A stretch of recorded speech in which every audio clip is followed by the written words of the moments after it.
Hello viewers, now we have entered the fourth part of communication skills. In this video, we shall discuss the impressive way of speaking. What is impressive way of speaking? In impressive method of communicating, expressing ourselves, there will be some dimensions. That is, convincing art, persuasive skill, and symmetrical development of ideas. I would explain one by one. What is convincing? Convincing means whatever you say, that must be convinced by others. They must feel convinced. The listeners must feel convinced by whatever you say. So, in such a way, your language, your ideas, your thoughts, your way of expression must be there. So, that is impressive way of communicating. Persuasive means if you want to, suppose one person is in a distracted way, is in a deviant, is a deviant person. You want to put him on right track as a scholar, as a teacher, or as a counselor, or as an elder. One person is in a deviation condition, and in order to put him in a right track, you want to drag him to a right track. So you have to speak to him, and your talk should be in such an impressive way that he must come to your way. See, it's such a persuasive skill you must possess. That is called persuasive skill.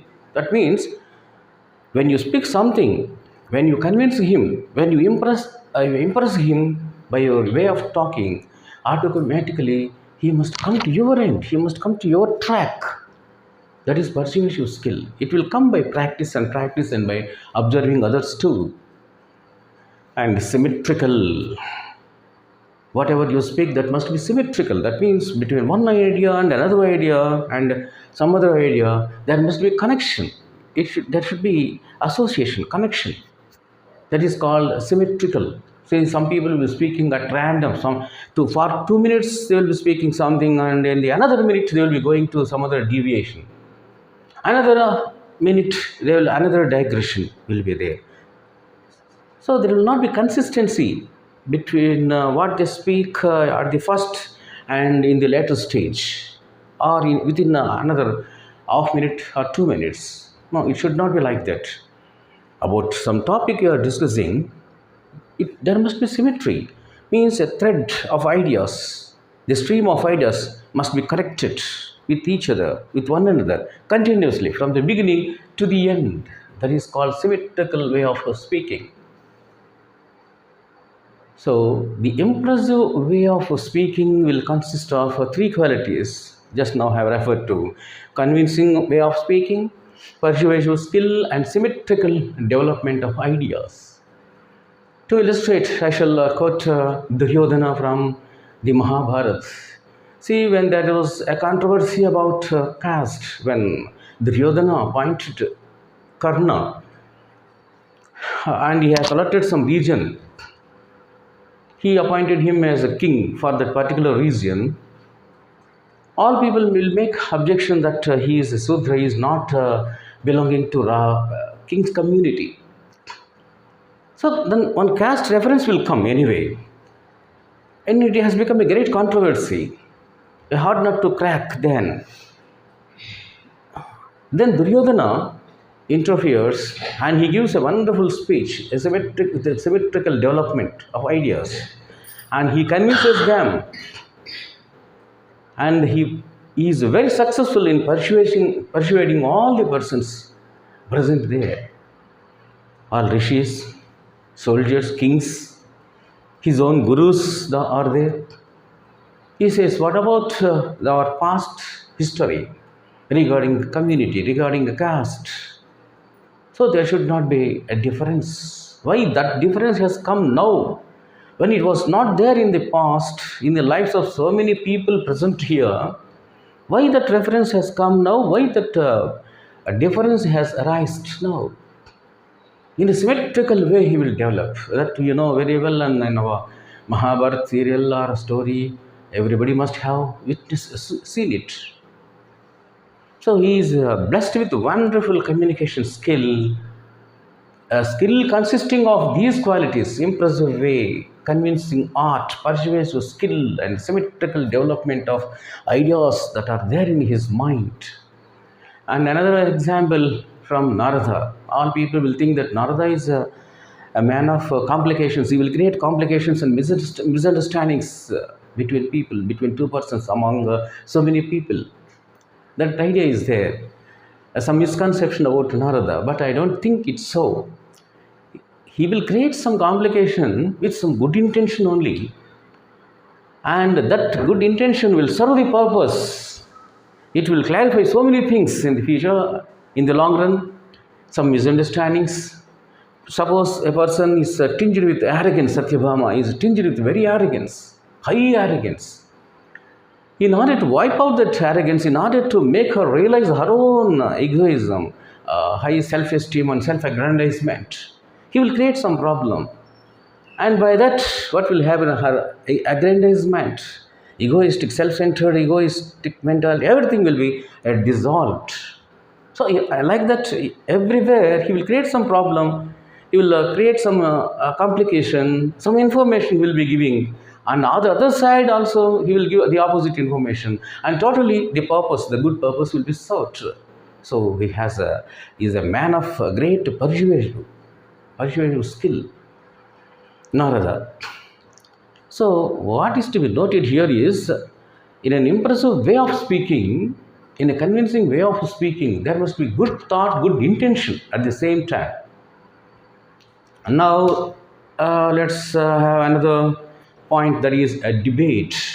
In our debate and group discussion also, these have gained their momentum nowadays in almost all genres of our education profession, in colleges, industries, organizations, everywhere. Some debate will be going on, or some group discussion is going on. Suppose there, what is observed is your way of speaking, your good communication, the language that you use, the words that, the vocabulary that you will be selecting, and above all, your propensity, your good, your propensity, and at the same time your good intention, and how far you are convincing them, whether there is asymmetrical development of ideas or not. Same is the case with the court of law also. The judge feels convinced by the argument, symmetrical argument, convincing argument of the advocates, lawyers.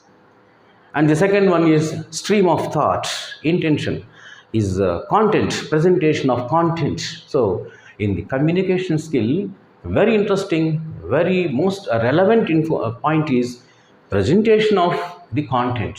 See, you have the content, how you have to present, in what way, your modulation, your intonation, your grammatical structures, patterns, and the best suitable words that you will have to select there in that context, and in a convincing style. So all these are called the presentation of the content. So the presentation of content plays a lot. It plays a great role. And now another one is observation in elocutions. See, most of the students in our professional colleges, from degree college onwards to universities, will be participating in elocution competitions. And elocution competition is one of the most gigantic competitions. It decides your real talent, real virtue, educational virtue. There, in that elocution competition also, some observations will be there. What is your language? What is your content? What is your presentation? Language and style. The first quality that they will be observing is the language style. What language style that you have been adapting? And the presentation of the content is in a convincing way, full of information or shallow thoughts. Some people will not have any strong idea, very good idea, only shallow thoughts. Content is weak, and at the same time thoughts will be shallow, floating up, not any weight in that idea.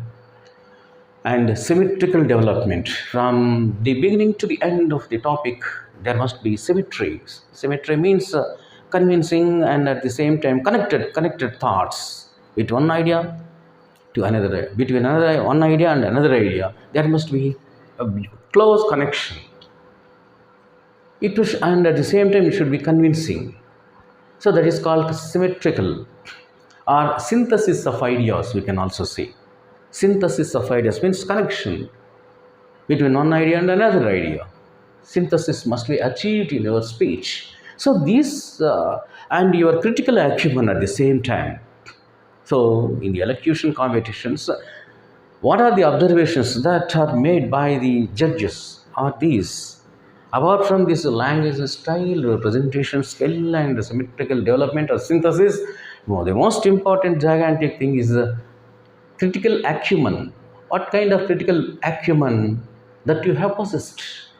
And in the critical acumen, there will be original reflection. So all critical acumen will consist of original reflection. That means your original idea rather than the second thoughts, the second hand information, the first hand knowledge that is called, the first hand information, which how much you have given. So that is most important. And the last but not the least is your philosophic content. How much philosophy thought that you have got. If you have the profound reflection about that particular topic, particular discussion, automatically you will have the philosophic reflection. That philosophic reflection means that you will have a beautiful idea, philosophy idea. Philosophy idea means nothing but, in simple terms, ultimate truth or ultimate reality about that particular subject, and what all you have learnt by your research acumen, with your critical acumen, what all you have achieved, what all you have known for yourself, that will be revealed. Well, friends, this is the part 4 of the communication skill, where you have to learn the impressive skills, some traits of communication skill. Well, we shall see in the fifth part. Thank you for watching.